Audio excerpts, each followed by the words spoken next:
verse 17-24. Mamuhay ang bawat isa ayon sa ipinagkaloob sa kanya ng Panginoon at magpatuloy sa dati niyang kalagayan. Noong siya'y tawagin ng Diyos, ito ang itinuturo ko sa lahat ng iglesia.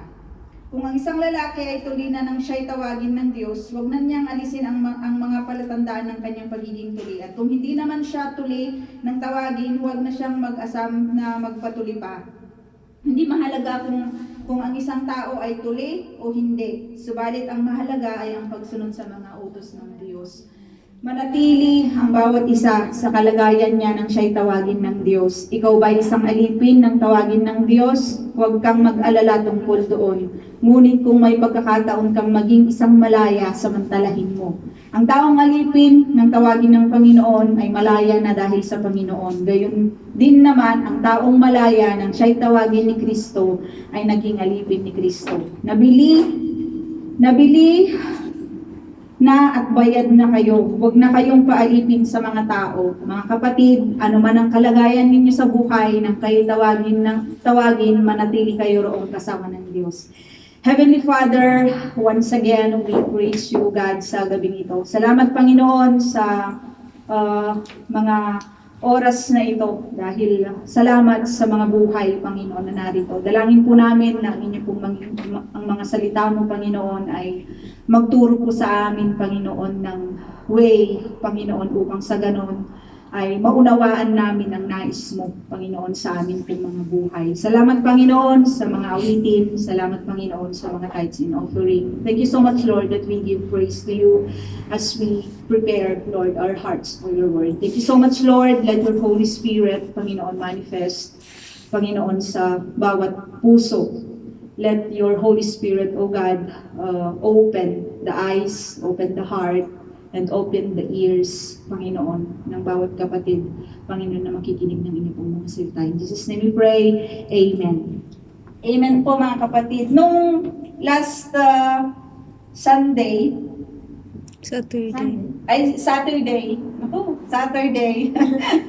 Yung very interesting yung ating napag-aralan patungkol sa pag-aasawa, patungkol sa divorce, patungkol kung saan nakakagulat yung salita ng Panginoon sa bawat titik na ating napag-aralan last Saturday. At maraming mga questions, ako sa sarili ko personally, it saddened me when I received yung word ng Panginoon last Saturday. Kasi sa mga pinag-aralan natin, malaya na. Ibig sabihin nun, malaya na yung malaya ka na, malaya na si Sister Jen.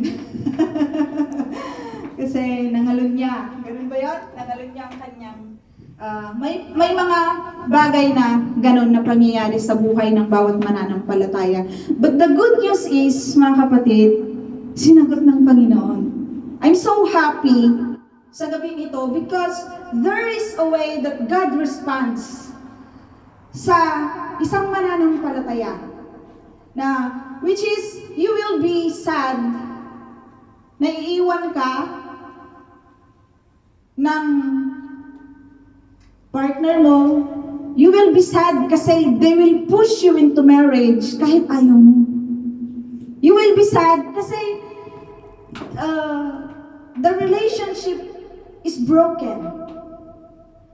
You will be sad kasi you will think na kung hindi unbeliever yung asawa mo, your children ay hindi rin may spot ng unholiness. Pero yung pinag-aralan natin kagabi, there's no more anymore. And there's a freedom. And there's also peace na nais ng Lord sa atin. Nais ng Lord sa atin pong mga buhay. At sa gabing ito, mga kapatid, Paul instruct us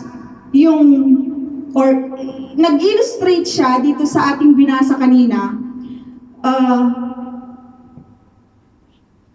sa mga prinsipyo na makabuluhan patungkol kung paano tayo ay tinawag o ang ating pagkatawag.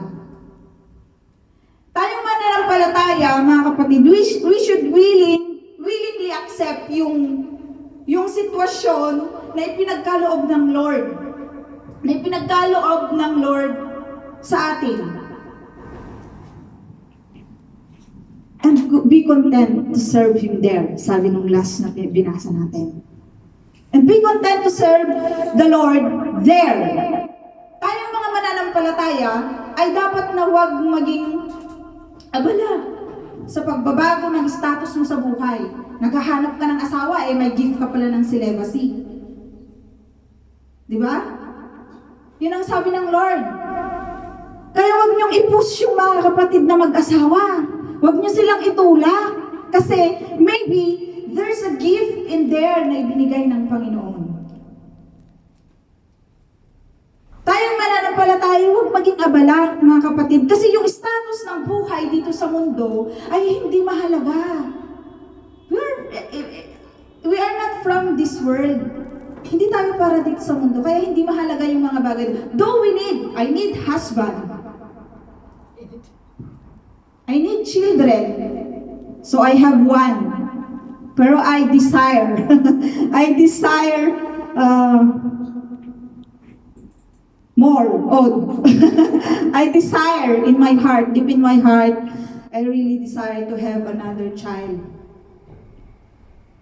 Ngunit sa sitwasyon ko ngayon, mga kapatid, napaka-imposible yung bagay na yun. Kasi nandito naman ako sa Israel, yung asawa ko ay nasa, at ako ay sinuli na.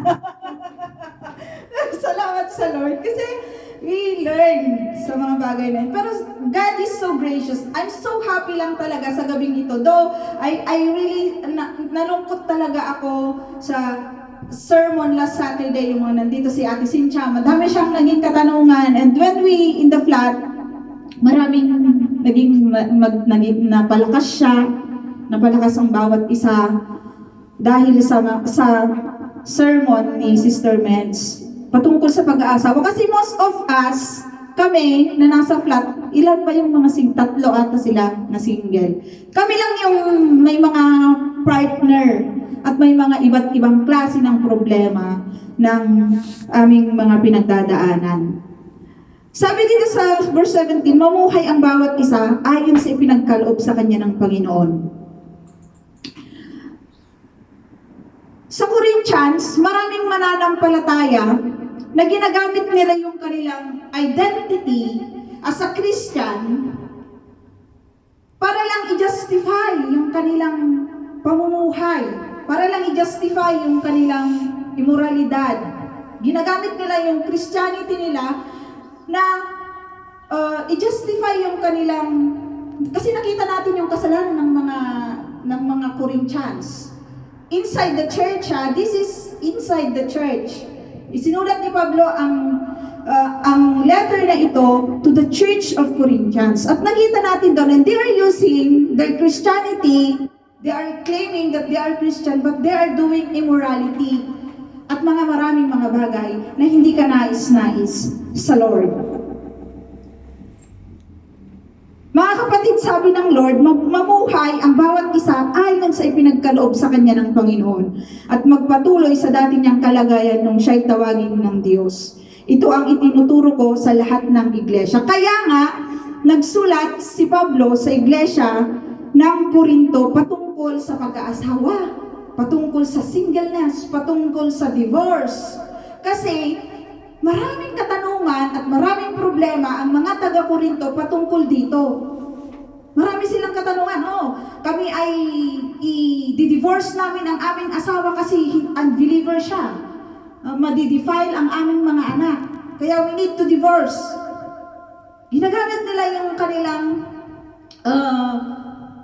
identity as a Christian, na upang sa ganun, mag-divorce sila to justify nila para lang mahiwalayan yung kanilang mga unbeliever husband. Ngunit sabi ni Paul, manatili ka sa iyong pagkatawag nung ikay tawagin ng Panginoon. Pino-force nila yung kanilang mga kapatid. Maybe in the year of Corinth, sa mga panahon na yon, maybe ang walang asawa ay kahihiyan. As we learn, kahihiyan sa pamilya. May mga ganun bakit hindi ka pa nag-aasawa? Bakit wala ka pang asawa? Mga kapatid, ang pagiging mananampalataya hindi kailanman na disenyo to ruin the relationship o yung status mo sa buhay. Kasi na-disenyo ito para sa iyong peace at para sa aking peace. Kaya nga sinulat ni Pablo dito, yung mga paraan, yung mga command, upang sa ganun ay maging malaya tayo. Patungkol sa pag-asawa, kasi ang pinag-uusapan natin ito, singleness, pag-asawa, divorce. At napag-aralan natin na yung kaso ni Sister Jen, si Sister Jen talaga yung nakikita ko. Siya ay free.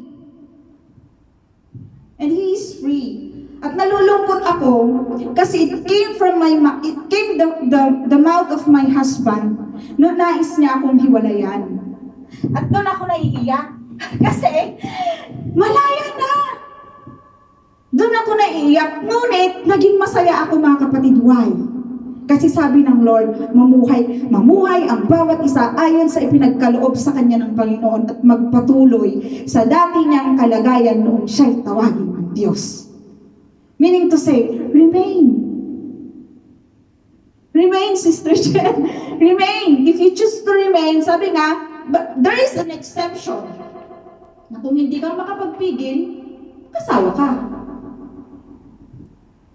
Kung hindi ka magpigil, mag-asawa ka. Pero kung kaya mong pigilan ang iyong sarili sa pangangailangan ng laman na ito, remain with the Lord. Remain to serve the Lord. Napakabuti at napakasayang isipin ang mga bagay na ito. Na kahit pala tayo ay single, tayo ay divorced, tayo ay hiniwalayan, we can still serve the Lord. Remain. To remain. To remain nung tayo ay tawagin ng Panginoon. Kaya nga si Pablo mga kapatid, he makes sure na ang iglesia ng Corinto ay meron silang tamang pananaw in this matter. Kaya nga sinulat niya ni Pablo upang sa ganon hindi ma-misinterpret or maibahagi ang gospel ng Lord na hindi ma-misrepresent yung patungkol sa pag-aasawa, patungkol sa na gagamitin mo yon para lang ma-divorce ka. Or para lang sa ganun ay mag-asawa ka, mapilitan kang mag-asawa. No, itinuro sa atin ni Pablo ang mga bagay na ito. Kailangan nating, sa mga katulad ko, sabi ko nga kanina, I need husband. Hindi naman masama Ayon sa pinag-aralan, hindi naman masama. To have husband, to have wife, to be a single, to be a widow, hindi masama. To be a slave, to be uncircumcised and circumcised, ay hindi masama. Hindi masama ang bagay na ito.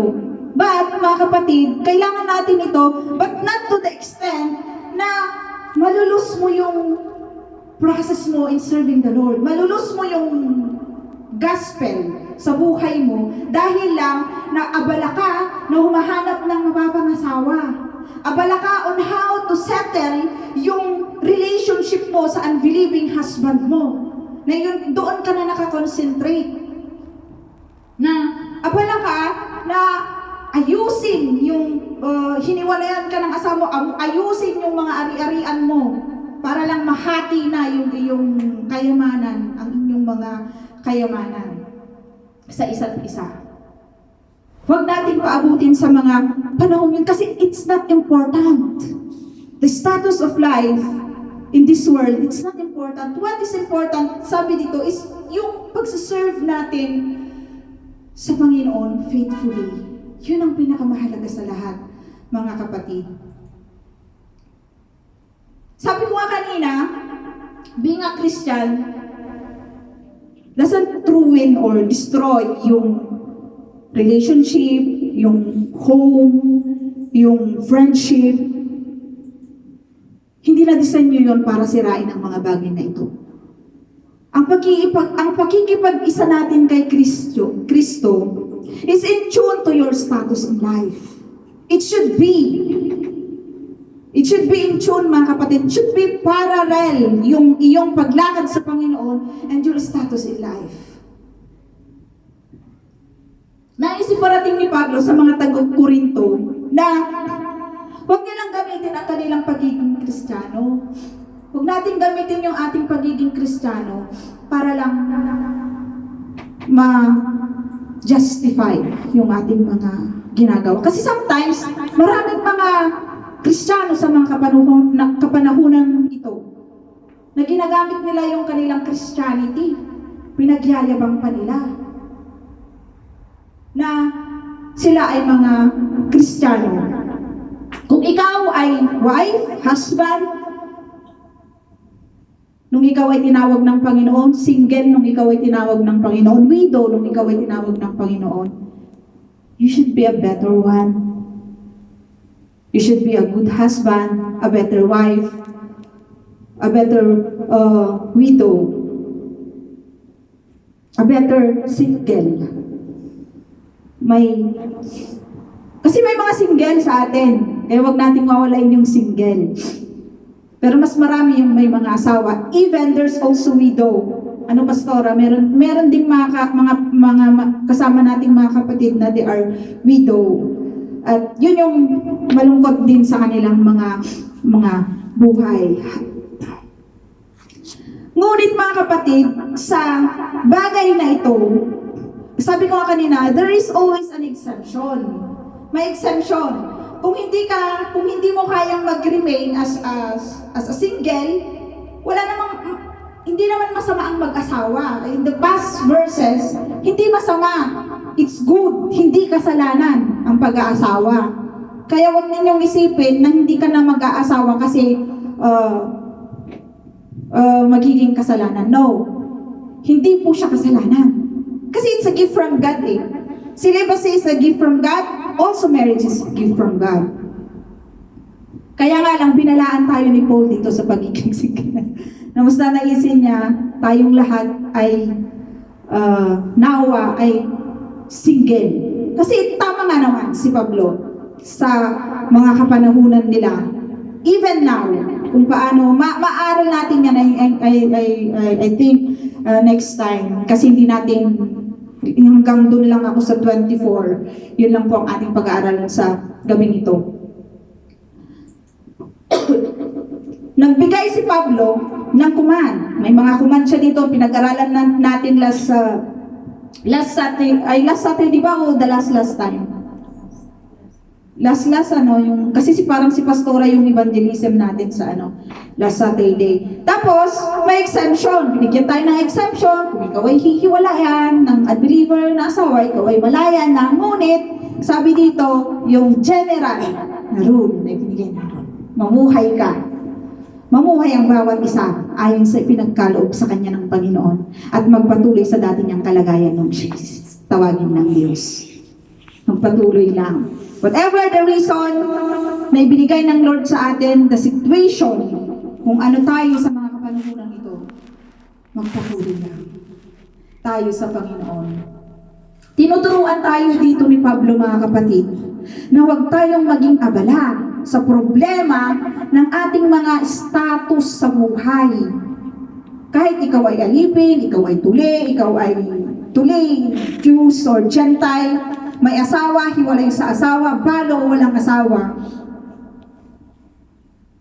Na ang status na yan ay mag-create, mga kapatid, ng kaguluhan ng buhay mo. At ang pagsunod mo sa Panginoon, huwag mong gagawin. Huwag kang mag-concentrate sa mga bagay na yan. What matters is your obedience. Yung obedience mo, kapatid, ang mas mahalaga. Yung obedience mo sa Panginoon. Hindi din naman sinasabi ni Pablo na manatili ka na lang dyan. Halimbawa, may mga kapatid sa inyo na gumagawa ng kasamaan, nangangalunya, huwag kang manatili dyan kasi hindi natin pinag-uusapan dito ang kasalanan. Pinag-uusapan natin dito yung nung tinawag ka ng Lord. Meaning to say, you are saved. Meaning to say, nung tinawag tayo ng Panginoon, nakita na natin ang katotohanan ng kanyang mga salita. Hindi sinasabi ni Pablo na manatili ka lang, dyan ka na, huwag ka nang mag-grow. Hindi ganon mga kapatid, yung pinag-uusapan natin sa bagay na ito. Kaya mga kapatid, whatever na inilaan ng Diyos sa atin, ano man yung kaparaanan niya ng pagtawag sa iyo at sa akin, continue to walk. Continue to walk. Yung buhay natin, yung status natin sa mga panahong ito, that God's given to us. And continue to walk. Mag-continue tayo na lumakad sa Panginoon.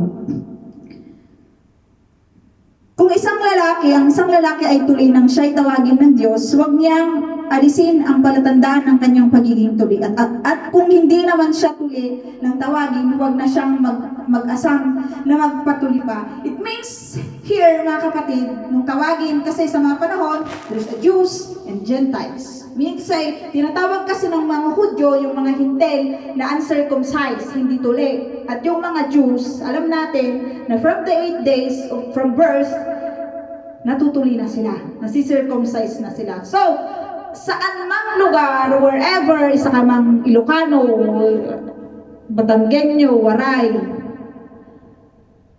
don't denounce yung tatalikuran mo na yung pagiging Pilipino mo para lang maging Hudyo ka. Kasi, I think dito sa Israel, kung gusto mong maging to be a Israel citizen, I think, magiging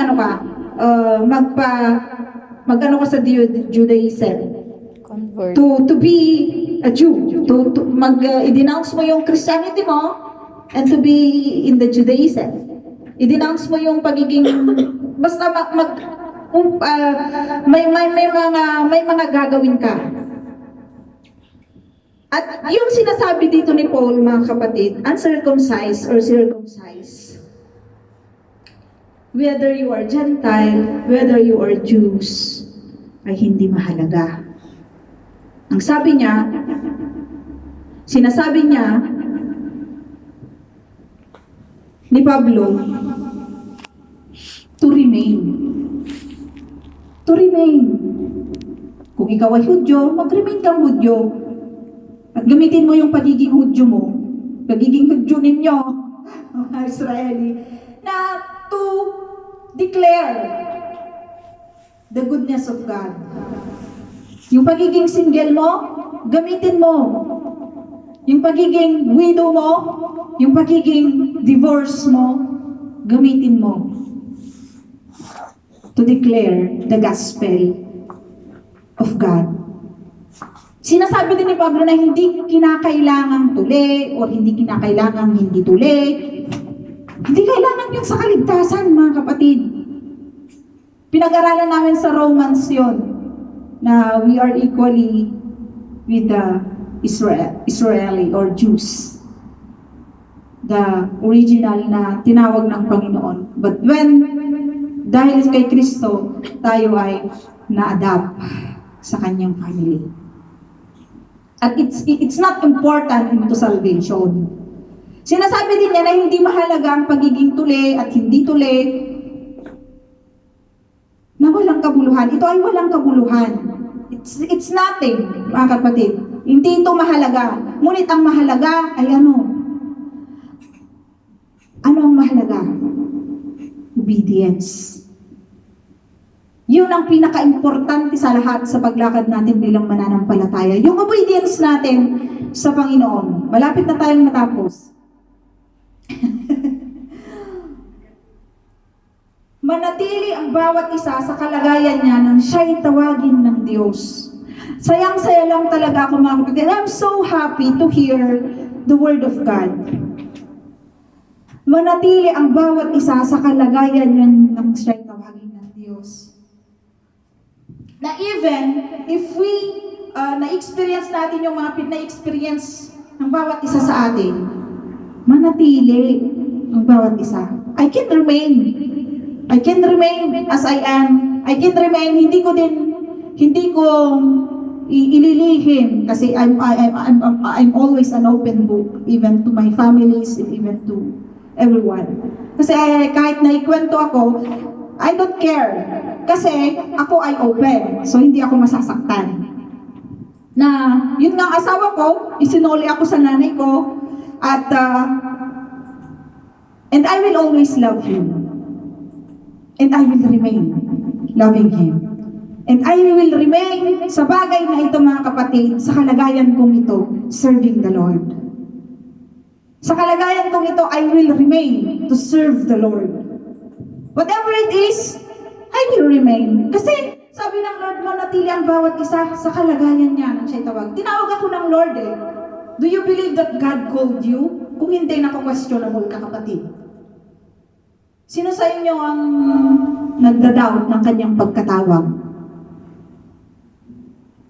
It's time for us to realize kung tayo ay nagda-doubt sa pagkatawag natin sa Panginoon. Ito yung pangalawa na sinabi ni Pablo na tayo ay manatili sa ating pagkatawag nang tayo tawagin ng Panginoon. Again, nagkukumanda naman yung salita ng Panginoon sa atin na mga mananampalataya na kailangan huwag tayong maging abala sa mga status sa buhay. Huwag tayong maging aligaga. Huwag tayong problema sa ating sa ating mga asawa, sa ating mga problema patungkol sa ating mga your status in life. Huwag tayong mag-concentrate sa mga bagay na iyon bagkus tayo maging abala sa mga spiritual na bagay at hindi sa ating mga katayuan sa buhay. Hindi yung katayuan natin sa buhay, kahit ito man ay ang pagiging alipin. Yun na yung slave, kapatid, sa mga kapanahunan ng mga taga-Korinto. Iyon ang pinakamababa na uri ng tao, yung alipin. Tayo ay magpatuloy sa Panginoon. Hindi din naman sinasabi ni Pablo dito, mga kapatid, as we read, dito sa kasi sabi dito ni Pablo, hindi ko na binasa, ikaw ba isang alipin nang tawagin ka ng Diyos? Huwag ka nang mag-alala tungkol doon. Ngunit kung may pagkakataon kang maging isang malaya, samantalahin mo. Pagkakataon kasi siya na maging malaya. Hindi kasi sinasabi ng Lord, there is always an exemption. Sabi ko nga kanina, there is always an exemption, but if you remain with God. If you remain in your situation, remain in the Lord. What it's your binigyan ka ng Lord, this is one and this is one. Who will you choose? To remain or not to remain? Mag-aasawa ka o hindi ka mag-aasawa, it's okay. You will not be condemned. Hindi ka mako-condemn, kapatid. Ngunit, huwag niyong ma-misinterpret yung mga bagay na ito. You will always base on the Word of God, not on your feelings. Huwag tayong mag-base sa ating mga feelings, huwag tayong mag-base sa ating nais gawin, but we will base the will of God and His Word. Kaya nga, sabi ni Pablo, manatili bawat isa. Hinihintay mo? Manatili ka.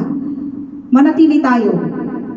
Hindi sinasabi ni Pablo na tanggapin mo nung tinanggap mo na si Kristo ay manatili kang nang maging alipin. Pero sabi niya, if you have the way na ikaw ay maging malaya, grab that opportunity.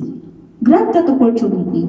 Kasi hindi naman nais ng Lord na tayo maging forever na alipin, tayo ay maging forever na nakakulong sa mga hindi naman para sa atin. Hindi nais ng Lord. Kasi anong nais ng Lord sa atin, mga kapatid? Sa bawat mananampalataya? Peace. Yun ang nais ng Diyos sa kanyang mga anak. It's peace. Ang point dito, mga kapatid, yung sinasabi nga ni Pablo kanila, na even if you are a slave, you can still be able to live your Christian life. Hindi yan magiging hadlang. Ang pagiging alipin, mga kapatid, ay hindi magiging hadlang sa ating pamumuhay bilang mananampalataya. Kaya tayong mga worker, may mga boss tayo. Tayo ay mga caregiver. At yung pagiging caregiver na yan, mga kapatid, hindi yan ang magiging hadlang na hindi ka sumunod. Kasi mas sinusunod mo siya. Mas sinusunod mo yung amo mo kaysa sa Panginoon. Realize, mga kapatid, yung bagay na ito, na hindi tayo dapat, makati yung pala, hindi tayo dapat na yung mga amo natin ang ating sinusunod. Hindi natin yung Christian life natin will be compromised in this world. Tayo ay may mga, lahat tayo ay caregiver, lahat tayo ay may mga boss. Means say, alipin nila tayo kasi boss natin sila sa ating mga gawain. But not to the extent, kapatid, na yan, trabaho na yan, ay magiging hadlang ng iyong pagsunod. Hindi yan ang magiging hadlang ng iyong pagsunod sa Panginoon. Huwag nating gawing reason yung ating mga trabaho. Huwag nating gawing reason dahil mabait ang Lord. Huwag nating gawing reason na naiintindihan tayo ng Lord. Nag-stay ka sa trabaho mo? Wrong! Kasi naiintindihan ka ng Lord, napaka-wrong yung mga sinasabi nating mga ganyan minsan sa ating pong mga buhay. Nais mong sumunod sa Lord? Sumunod ka ng may katapatan. Ang madami ding nagsasabi na ayaw nilang kalabanin yung pamilya ng kanilang mga amo, ayaw nilang kalabanin yung kanilang mga employer, ngunit kinakalaban nilang Panginoon. Why? Because they don't follow the command of God. Sa mababaw na pananalita, magsimba. Yun yung mababaw na pananalita. Kasi sa Hebrew, pagtitipon, fellowship. Ayaw nilang pumunta sa church kasi kakalabanin daw nila yung pamilya ng amo nila at yung amo nila. But to the extent that you are against God, kasi hindi ka sumusunod sa kanyang utos. Hindi tayo sumusunod sa utos ng Panginoon. Kapatid, ang pinaka-importanting bagay na gawin natin is to serve God. Regardless kung sino ka sa mga panahon ngayon. Hindi kung sino ka na na-save ng Panginoon. Hindi sino ka na makasalanan, na gumagawa ng kasalanan, ng immoralidad kagaya ng pinag-aralan natin sa Corinthians. Regardless, kung isa ka bang single, widow, divorce, separated, regardless, yung status mo sa buhay, mag-serve tayo sa Panginoon. Mag-serve tayo sa Panginoon, mga kapatid. Naisilarawan sa ating lahat ni Pablo, mga kapatid, yung sa ating mga mananampalataya, na huwag tayong maging concerned masyado sa mga earthly things. Earthly things. Huwag tayong maging concerned sa mga bagay na nandito sa mundo. Kasi yung singleness, tatawagin ka pa bang single when you are in heaven? Yung may mag-asawa pa ba doon sa heaven? Magiging single na lang sa may widow pa ba doon sa heaven? Tatawagin ka pa bang widow? Tatawagin ka pa bang divorce when you are in heaven? No. Alam mo ang tatawag sa'yo ng Father? Child. Anong itatawag sa'yo ng mga kasama mo doon? Kapatid. Brothers. Sisters. Hindi ka natatawagin ng asawa mo kung masisave man. Na asawa. Asawa ko, honey. Hindi ka natatawagin ganun sa langit. Because there, we are all equal, brothers and sisters. Kaya nais ni Pablo na ipaalala sa atin na tayo ay mag-focus. Mag-focus. Kasi ang mga taga-Korinto, sila ay unfocused to their spiritual life. Hindi sila nakafocus sa kanilang spiritual life. Kaya nga pinaalalahanan tayo ni Pablo na huwag kayong mag-focus sa mga bagay na ito. Into marriage, into singleness, though it's good, sabi ni Pablo. But the most important thing is to focus yung iyong spiritual life. Kasi yun ang pinaka-importante.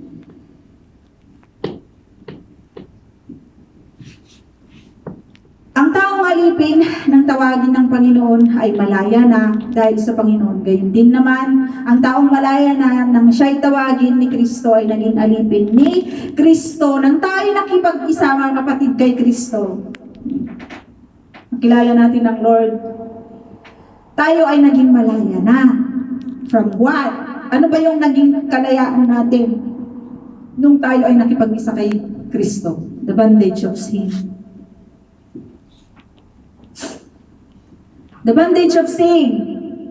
Pagkaalipin sa mundong ito.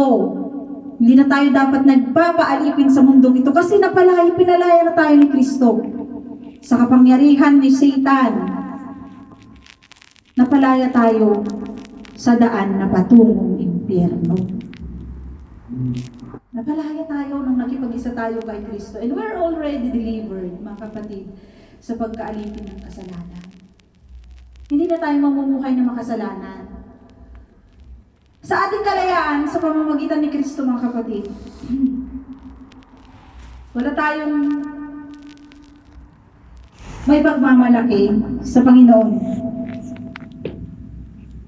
Dahil sinabi ni Pablo, tayo ay tawagin na malaya, sa pamamagitan ng Kristo, tayo ay naging alipin ni Kristo.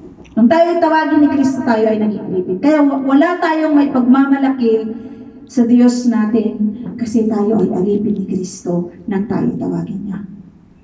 Tayo ay malaya na, pinalaya na tayo the bondage of sin.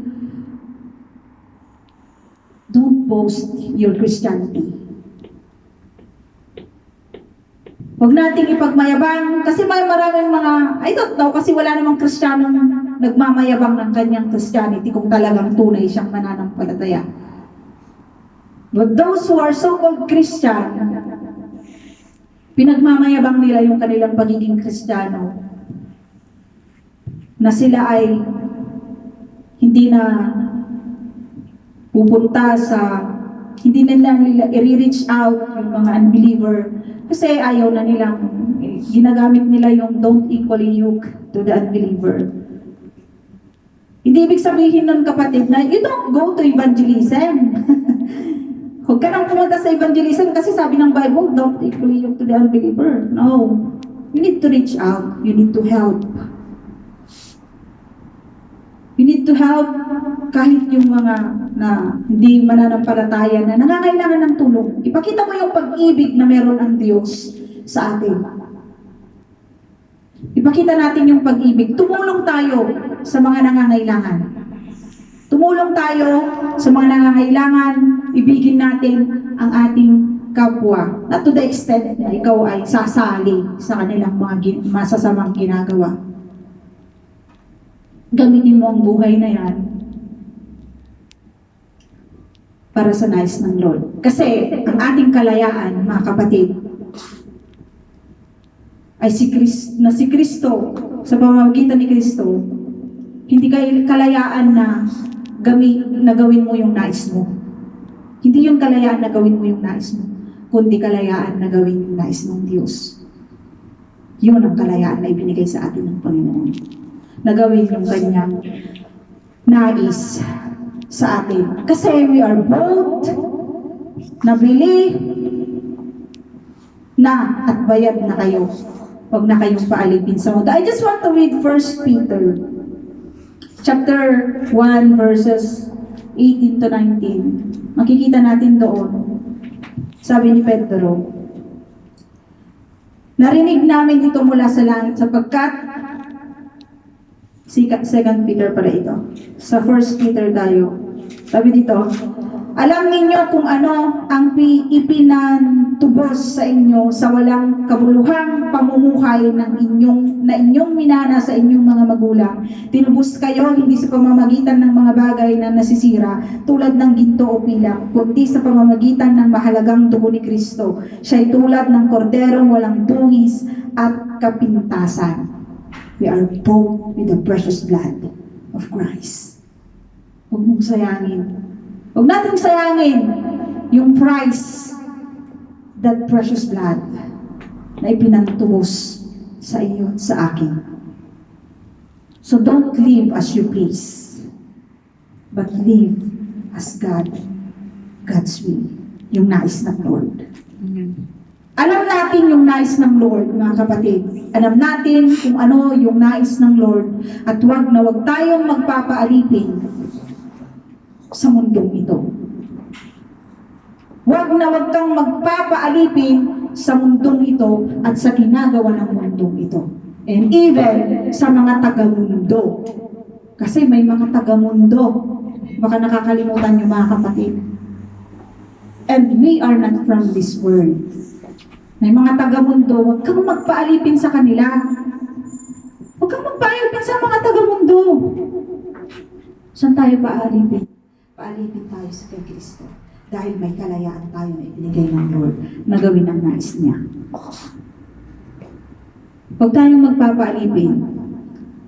Huwag tayong mamuhay na ayon sa ating nais. Big no. That's not God wants you to be. Because we've been bought a price. The precious blood of Christ. Nabili ka at ako ng dugo ni Kristo. Mahalaga, napaka-precious na dugo ni Kristo. Mga kapatid, ano man ang kalagayan ninyo sa buhay ng kayo tawagin, manatili kayo roong kasama ng Diyos. Sa pangatlong beses, mga kapatid, sabi niya, manatili. Kaya sabi mo nga, natutuwa ako that the message is like this para sa akin. Na kaya nga ang bawat mananampalataya ay maging maluwag sa ating loob. Tanggapin natin ang mga sitwasyon na inilaan ng Panginoon para sa atin. Ano ba yung mga sitwasyon natin ngayon?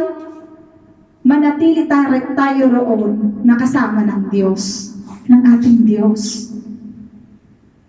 You are alone in life as you serving the Lord. You are single as you serving the Lord. Just continue to walk with the Lord.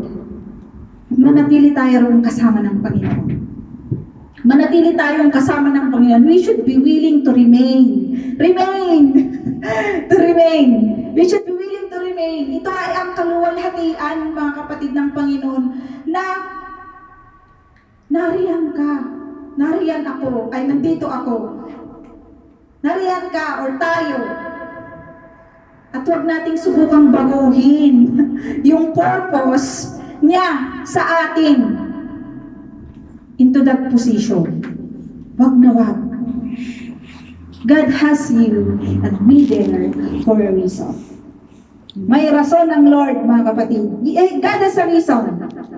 Malapit na tayong matapos. So don't concentrate into your situation or status in life. Huwag kang mag-concentrate. Huwag tayong mag-concentrate, kapatid. Huwag tayong maguluhan. Because that's all earthly things. Marriage, singleness, divorce, that's all earthly things. Though they are good. Because it's a gift from the Lord. Uncircumcised or circumcised, does not matter. It's not matter at all. Ikaw ay widow, ikaw ay divorced, you are separated, you are slave. Slave ka, okay lang. Don't concentrate. Huwag kang mag-concentrate. Huwag tayong mag-concentrate. Nalolobat na yung ating, I think so.